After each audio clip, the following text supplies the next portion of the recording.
জাতীয়তাবাদী মহিলা দল আজকে শহীদ রাষ্ট্রপতি জিয়াউর রহমান এবং দেশের নেত্রী বেগম খালেদা জিয়ার কবর জিয়ারত করার জন্য মাজারে এসে উপস্থিত হয়েছিলেন।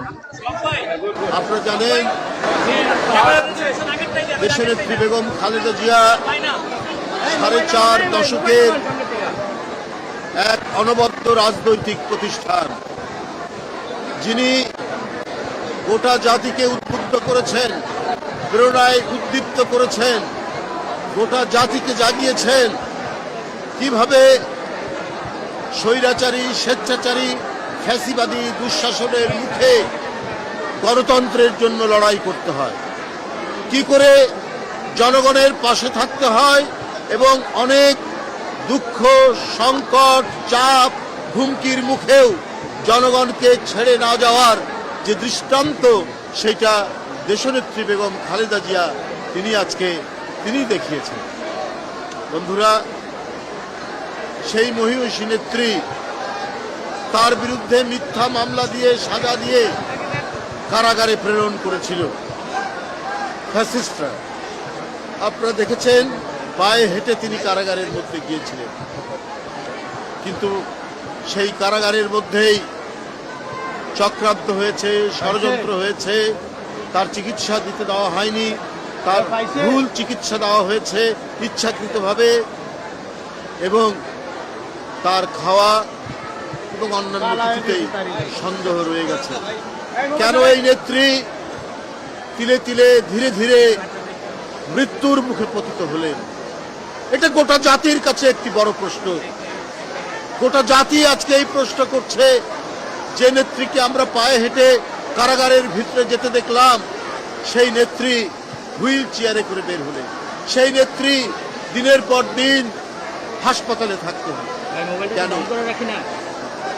এর মধ্যে অশুভ কারসাজি, এর মধ্যে দেশনেত্রী বেগম জিয়াকে পৃথিবী থেকে সরিয়ে দেওয়ার সকল চক্রান্ত হয়েছে। কিন্তু তার যে অটুট মনোবল, তার যে স্থৈর্য, আত্মসংযম, তার যে সাহস, তার যে দৃঢ় প্রত্যয় যে তাকে কোনো হুমকির মুখে তার জনগণ এবং তার মাটি থেকে সরানো যায় না, তার জ্বলন্ত এক প্রমাণ দেশনেত্রী বেগম খালেদা জিয়া। আমরা তাদেরকে হারিয়েছি। বাংলাদেশ এই ইস্পাত কঠিন এবং জনগণের একান্ত পক্ষের মানুষ, জনগণের নেত্রী, তাকে আমরা হারিয়েছি। আজকে জাতীয়তাবাদী মহিলা দল আফরোজা আব্বাস, সুলতানা আহমেদের নেতৃত্বে তারা এখানে দোয়া করেছেন তার আত্মার মাগফিরাতের জন্য। গোটা জাতি যেখানে কাঁদছে, গোটা জাতির চোখ দিয়ে যখন অশ্রু ঝরছে, তখন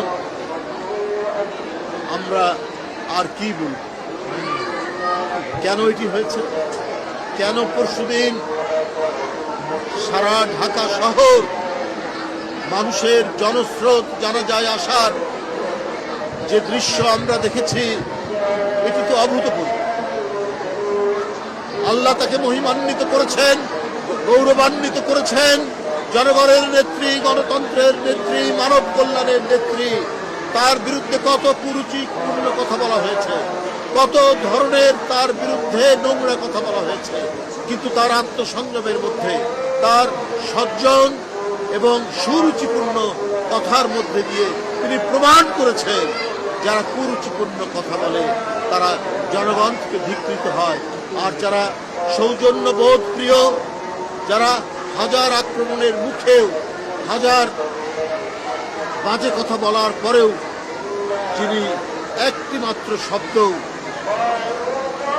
খারাপ শব্দ, বাজে শব্দ তিনি উচ্চারণ করে না, তাকেই তো আল্লাহ মহিমান্বিত করবে। আজকে দেখুন, পরশুদিন থেকে জনতার ঢল নেমেছে, সারা বাংলাদেশের মানুষ আসছে, দোয়া করছে দেশনেত্রী বেগম খালেদা জিয়া।